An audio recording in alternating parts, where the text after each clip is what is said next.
Thanks, Andy. I just want to contradict you on two counts, actually, to begin with. First of all, I was in Shanghai last week, and it was 0 degrees. And secondly, I've had a number of papers that didn't get shortlisted. So I do know what it's like. So equally rewarding, whether you do or don't. This is the Dixons paper. The first thing that happened, the very first thing that happened when Neil and I got the letter saying that we were shortlisted, is I rang up Russell and said, I don't quite know why, but we want to present last. We want to be on last. And I don't know, I just figured, you'll see why it sort of becomes apparent, but I just figured that was a good thing to do, and we'll come back to that theme at the end. So this is how we begin. All right, so let's kick off. So for anyone who doesn't know, or isn't old enough to know, Dixons it's a UK electricals and tech retailer. And when we inherited the brand, it was a brand pretty much in quite a bit of trouble, in a bit of a dark spot. If you think about the electricals and tech category, it's a pretty cool category to be in, you know, for the manufacturers, for the brands, for the retailers. You know, it's an exciting category. It's one where there's tons and tons of MPD. It's one that actually people flock to. You know, you get a lot of fans. And consequently, the issue is that because it's a category that's always moving forwards, what you find is that people tend to want to buy from those quite modern, kind of forward-thinking sorts of brands. And when you talk to people about Dixons and where it actually sat, where it sat was in the sort of tech that was left behind in the kind of 80s and 90s. So we kind of pulled that as a sort of visual, or those kind of utterly bizarre Seiko kind of computer watches that will probably now come full circle, or, you know, the first sort of Sony Walkmans, or Atari and all that kind of stuff. So, you know, we had a brand that was kind of trapped in a very, very old world sort of a product. If you think about the sort of competitive set or the sorts of other electrical retailing brands that it was sat at the side of, if anyone can remember, other people they lump it in with brands like Rumbelows, those kind of Electrical City and all those sorts of brands. It was certainly not sat in the same category as your kind of Apple stores and, you know, the very, very modern sorts of retailers. And then to make matters worse, and that's a kind of typical, more modern Dixons sort of a store, what happened overnight is Dixons is owned by, or as was, DSG International, and they have PC World, they have Currys, they have various other brands. And what they did overnight is they bought Currys. Currys was doing really well, and they went, right, okay, solid. We've got all these out-of-town stores that are doing fabulous. We're going to take that brand, which is Currys, and we're going to import it on top of Dixons. So overnight, all these stores pretty much turned into Currys digital stores. And all the kind of products that they sold were just the kind of smaller, high street, high-tech sort of products. So the net result of that was, on the one hand, previously you had Dixons that was on the high street, and then overnight it then became essentially consigned to simply being one of many, many online electrical retailers, which I think, you know, we've all visited. It doesn't have the footfall, it doesn't have awareness, it doesn't have any presence. So they literally ripped the thing up and just consigned it into the virtual world. And then if you look in terms of what happens in tracking kind of over time, a lot of people had relatively decent awareness of the brand. I think this is a sort of Millward Brown chart. So, you know, we do 3/4 of people have awareness of this brand. But when you look at it in terms of who visits from it, it just falls off a total cliff. And I think the figure that really bothered us the most was this issue here, which was one of consideration. So if you actually said who would consider buying from Dixons to buy some sort of electrical or tech gadget, literally all we were left with is 1% consideration, which, you know, was a massive issue for us. So I guess within the agency anyway, we summed that up as putting Dixons as, you know, the last place that people would want to visit. And that was a business problem for one very particular reason, which was to do with cost per click. So effectively, without getting too technical, what was happening is Dixons was incentivizing visits to the online store through aggregators and all these various other ways of driving traffic to the store. So this isn't the Pac-Man game that we showed you earlier. This is their profitability chart, and you've got fixed costs, you've got cost of goods, cost of sales, and all that sort of stuff. What was effectively happening is there was an additional chunk of cost per click sort of coming in on top of it, and you can see the profound effect that would have on the margin of the brand, leading to a very clear sort of brief from the client, really, which is we've just got to give people a good reason to come directly to our website. I think we're just passing a click here. So So look, this is not a brand in a good state of play, but what we wanted to say was, look, we know what we've got in Dixons. Where can we actually try and get a bit of purchase? How can we try and get people interested in coming to the brand? And there's two places to start typically. One is, right, let's have a look at the brand or the business and what has it got? What are its strengths and what are its weaknesses? The other place is obviously to say, let's have a look at the customer journey. How are people shopping in this category and where can we try and interact with people? And as I said earlier, one of the great things about the electricals and tech categories, this is not like buying a loaf of bread or a tin of beans. If you just leave all the kind of smaller electrical goods, so hair dryers, toasters, all that sort of stuff, they're pretty straightforward. And if you look at it, a lot of that market share has gone to the likes of Tesco and everybody else. It's a pretty thoughtless process, and they're often simply bought on aesthetics, not technical features. It's not a particularly complicated gig. But we kind of said, look, a lot of that market has already gone, so let's just write that off. Have a think about what are the other products that we think that we can sell to people. So if you think more in the realm of kind of TVs and kind of high tech in that sort of arena, so bigger electrical goods, we said, okay, where is it that we think that we can get hold of people? And when you kind of look at their customer journey, it isn't that kind of linear journey. It's a horrifically messy, it can take weeks and months kind of a journey. And what you find is that often it's a sort of middle-class guy who's making these sorts of purchases. And what you find is they kind of turn it almost into a pet project. So they love the whole kind of process of just reveling in tech, learning about it, doing the tire kicking, so on and so forth. So what you typically find on this sort of a thing is that blokes will then buy things like What Hi-Fi or Which Magazine. They will start kind of wide, and it's pretty anonymous, to be honest, and they can kind of sit there at a weekend and start to have a browse at what's the latest thing in tech and gadgets, and where should we be going, how can I future-proof it, so on and so forth.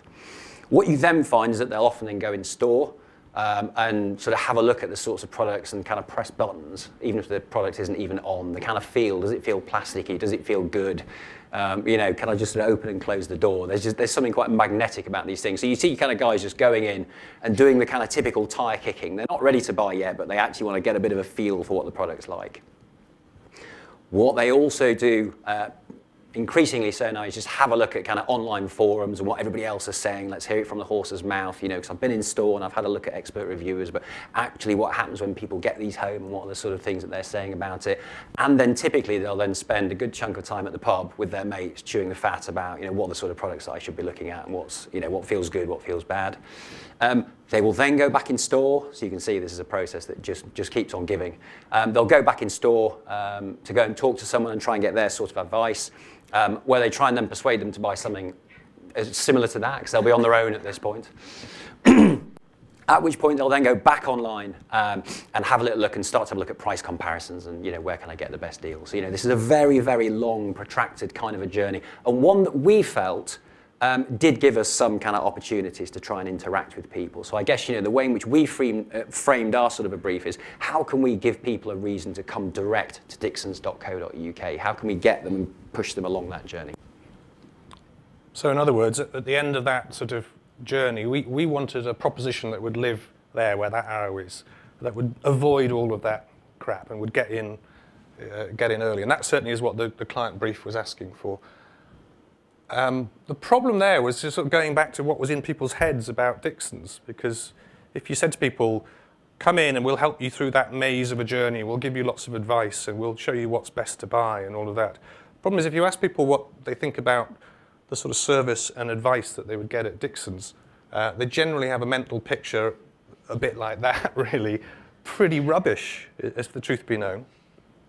It was never particularly good as a store. The staff there were about 16, youth opportunities, spotty kids who knew nothing. So why should I believe that the online presence has got any expertise and is any better than before? How we thought, don't worry, what we will do is we will interrogate the product, because what we've all been told is that you interrogate the product and it will confess its strengths. So fabulous. We did quite an in-depth product interrogation exercise with some accompanied surfs and some work that we did ourselves. And then we generally found out of that the sort of the characteristics of the product were part sort of techie nerd and part sort of spivvy wide boy, really. And that was sort of the mixture of the site, character-wise, not quite in tune. And when we started looking at, I guess what people call the site architecture, the journey through the site, we found that the site architecture looked a little bit like that, actually. it was absolutely impossible to get from landing on the home page to finding what you wanted. It was sort of just a model, and you'd end up going on random corridors, and after about 3 clicks, people would generally leave. As this data, so we've hidden a lot of the data here, but what this shows is this is one of those accompanied surf exercises asking people about their satisfaction for the experience, and we were surprisingly in last place once again on that. There you go. Except for one thing. Okay, so and this is I guess the nub of it really, was that in the midst of that accompanied surfing thing, we said, well, under what circumstances would someone buy from this terribly convoluted search process from a terribly distressed brand? And we arrived at this conclusion, really, which was that the only realistic way that someone would actually buy from this Dixons.co.uk is if they visited already knowing exactly the model and the make that they wanted. And basically what we found is if you went knowing that you needed a Panasonic PX2743 and you typed in Panasonic PX2743, up would come the price, up would come the product, and you'd sort of go, oh, that's quite good. Actually, probably quite a good price, actually. So I think we were very lucky in that we were actually able to share with our client this brutal truth, really, which is this was the only way that we would ever get anyone to buy from us. And then we said it again to them, and they agreed. So, okay, look, if you leave the site architecture to one side and you leave the fact that actually what we're definitely not going to be able to do is guide people down this process, we kind of said, look, we've got to shout at getting people in if we think we can get them in just to fulfill their kind of wish. They know the sort of product that they want. They're just essentially going to fulfill that desire with us. Then we said, okay, I get all that. Why should they actually maybe come to our site? That's all, is it convenience? Is it speed of processing? What is it that we've actually got if the site architecture is a bit of a CASI, which, the client agreed with us that actually, that is not the way to go. And actually, the thing that we identified was this notion of a price guarantee. Now, I think this is one of those moments where, you are quite, you're kind of scraping the barrel at this point to try and find something of a USP, to say, what is it that we've got that is somehow going to draw people in? And I guess, in the online world, there's at least 2 problems with that. The first problem is that trying to guarantee the lowest price online is phenomenally difficult, versus the array of different competitors and the fact that, you can often see a competitor just dumping a load of stock that can really, really dig into margin. So it's, you're not just dealing with your kind of reputable, regular national brands. You are dealing with also, people flagging up the fact that they found these random esoteric sites that will suddenly offer products for a much lower price. I think the second thing, just from our point of view, is we had a very, very small budget, and the client was kind of asking us to punch out. And a price guarantee is just not a particularly exciting message to push out. So, neither could we enforce it, neither could we make it exciting for people. So we then kind of said, look, let's look a bit further than this. And what we then said was, well, okay, look, the guarantee is very hard to make stick. Let's have a little, let's take an example product, which at that point I think was a 42-inch LG when we were working on this. And we said, where do we kind of stack up? Let's just have a look online. Where do we actually stack up? And you can see pretty quickly that actually we're pretty good. We're there or thereabouts. There's not a lot in it. We are certainly not the cheapest. And is that price guarantee actually going to work? But what you do at least see, and if you kind of think of it in terms of just how do you frame the kind of argument, what you see is actually when you stack us up versus retailers, high street shops, out of town shops, we are quite a bit cheaper. And that at least gives us some point of comparison. If you use price, that's kind of a tick because we're an online retailer. You would expect us to be lowish. But if you stack us up versus the other people, actually we do start to have some sort of point of difference. So we kind of said, yes, we think price is interesting, and if you put price versus the department stores especially, then you really start to see some sort of stretch, and there's a reason for someone to come to us.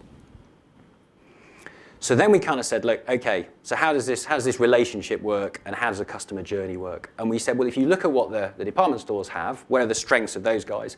They have the knowledge and the expertise and the service, but they don't have the lowest price. So that's kind of where their value proposition works, and that's where it falls down. On the other hand, we've got lower prices, but we don't have the knowledge and the expertise and the service, and we kind of got to this sort of impasse.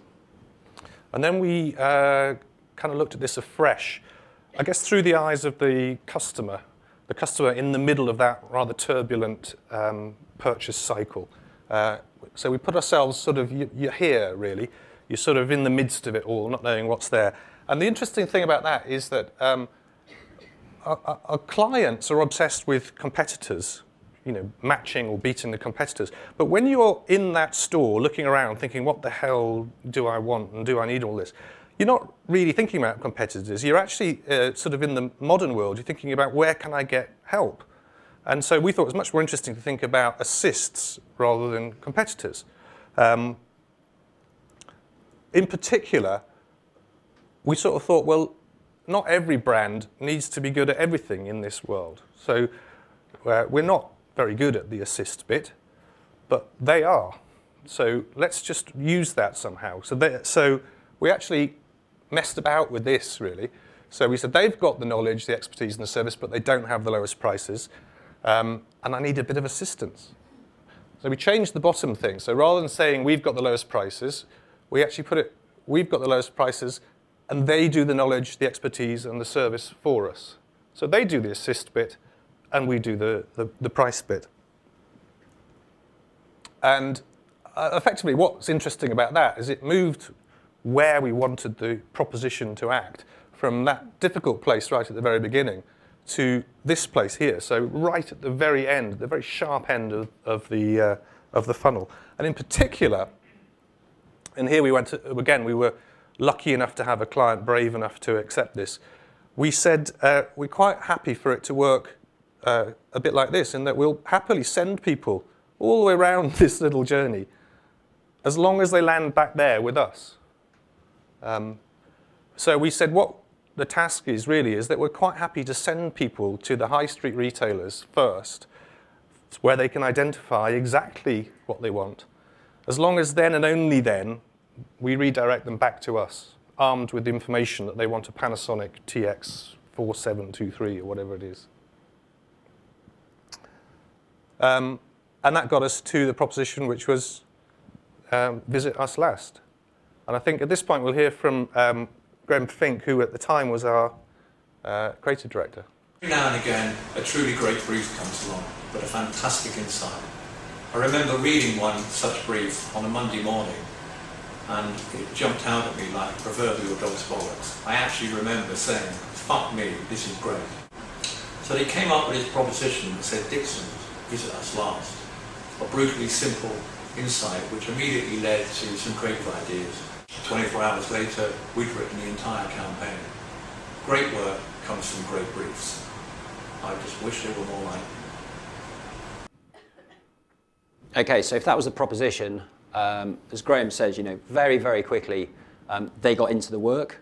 The campaign line that they created was Dixons.co.uk, the last place you want to go. We like it. It's got an obvious kind of tension in the thing for a brand just to say that they want to go last. We also like it in the fact that it does kind of recognise the relatively small, kind of minor role that brands play and the kind of small role that we're going to play in this process. But most of all, I think we like the tension between brands who are often just trying to capture you at the start, right the way to saying, we're very happy to come right at the end. This is the work that ran. I'll talk through the media in 2 seconds. The campaign principally, it was a very simple campaign. And it consisted mainly of 3 print ads, outdoor press ads.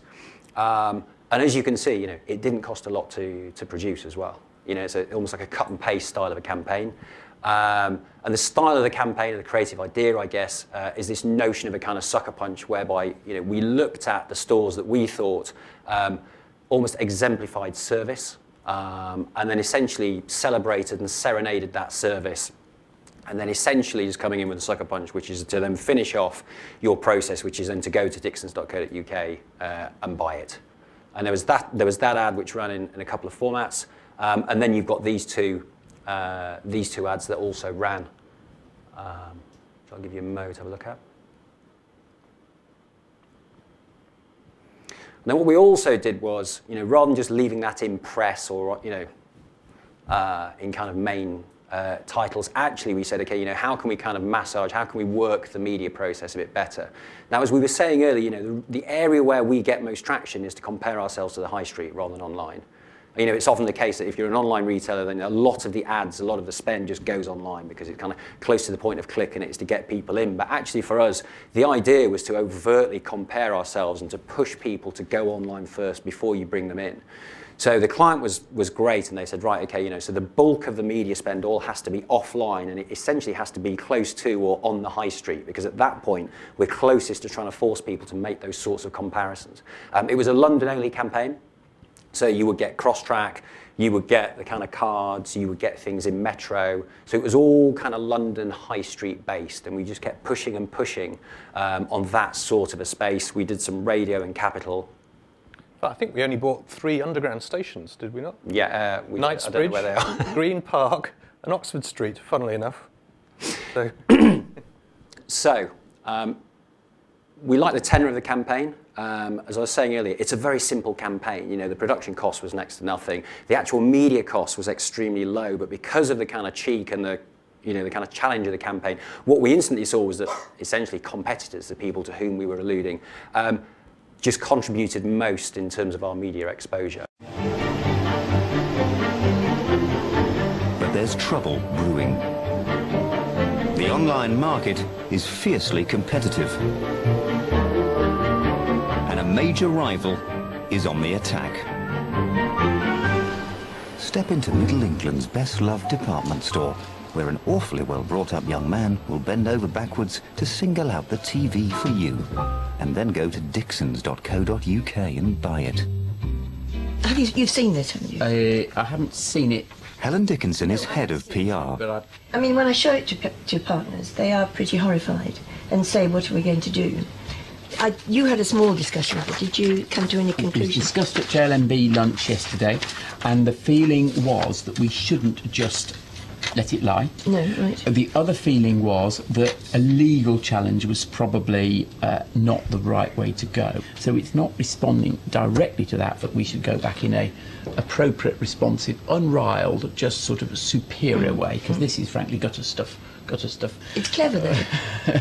Yeah, it is clever. It is clever. It's amusing rather than clever, I think. But I do think still the fact there. But it's made the noise they wanted. In PR terms, this works. Yeah, that's true. That's true.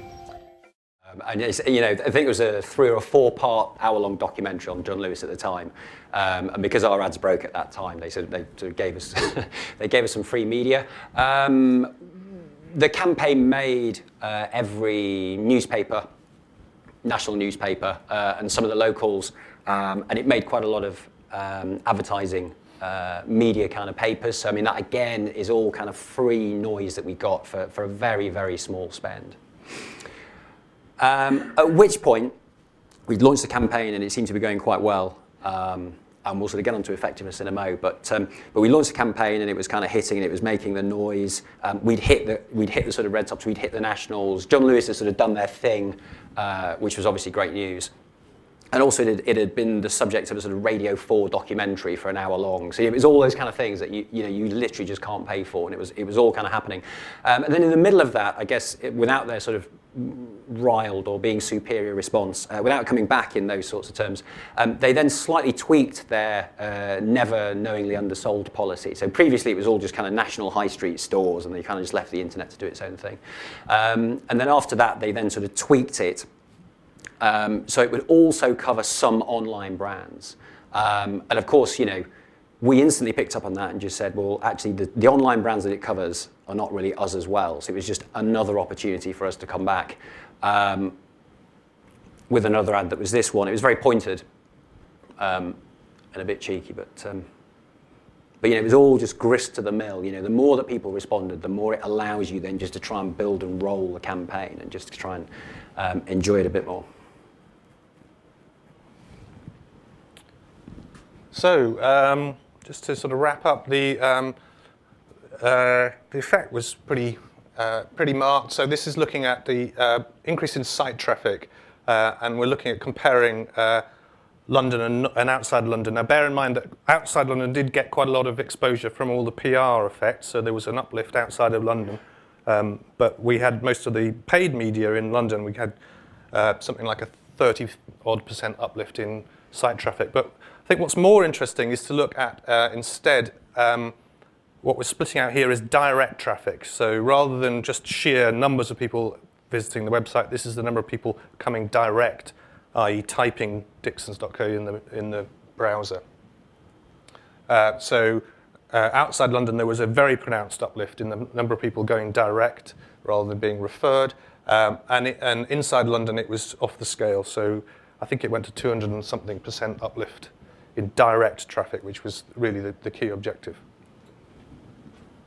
So just to sort of summarize, really, the convention would tell you that what you've got to do in any situation is sort of interrogate a product, identify its strengths, and work with that. We didn't. What we did was about accepting our weaknesses, acknowledging that we were a bit crap in quite a lot of areas. Convention also tells us that what we've got to obsess about is beating our competitors, in the sense that they're the enemy and we've got to beat them.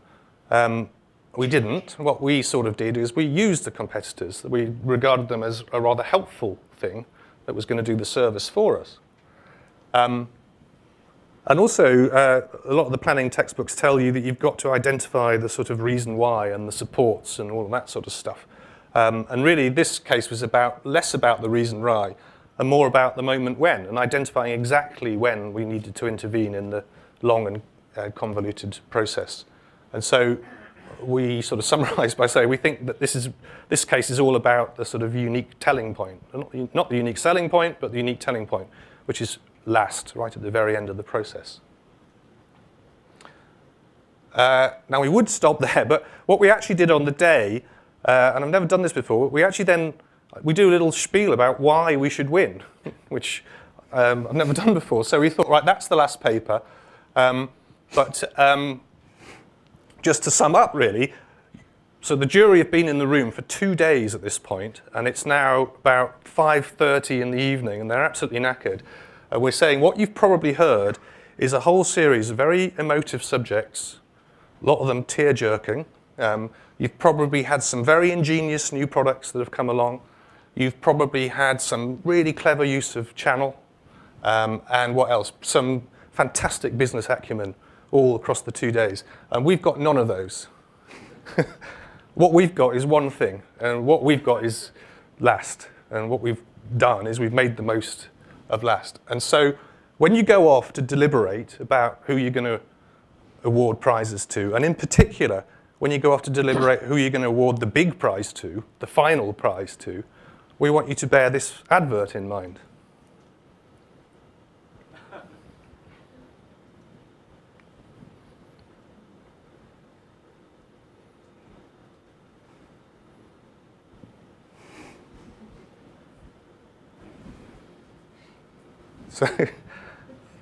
So what we're saying is that we are not just the last paper, we are the last paper you want to vote for.